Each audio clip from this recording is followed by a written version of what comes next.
we need to talk about a problem in Texas, a problem that's facing Texas and has very dire consequences. We need to talk about illegal immigration. See, Texas has a problem. Foreigners are swimming rivers to get into Texas. And once there, they're refusing to assimilate. In fact, they're settling in these little colonies where they only speak their language, not even the local language. And they are really about following their own customs, even their own laws. It's a problem. And it's also 1830. And the illegal immigrants, of course, are Americans. Mexico had a pathway to immigration, if you will, a set of immigration laws both at the federal level and at the state level, and set up an impresario system so that they could have agents go out and recruit people to come to Texas as long as they followed certain rules.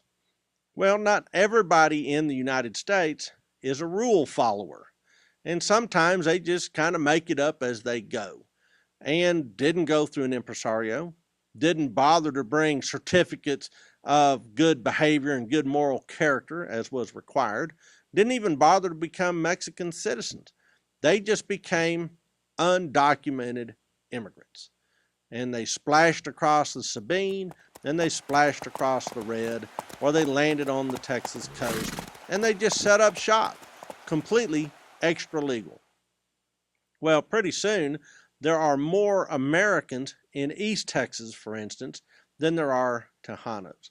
Nacogdoches becomes an American city, and the native Tejano population, many of whom had started out as Ataseños, their ancestors had been there back in 1716, had been removed after the Ruby Report down to San Antonio, had been reallocated or relocated into East Texas in 1776. Now they look around and the descendants of those original Ataseños find themselves completely surrounded by foreigners.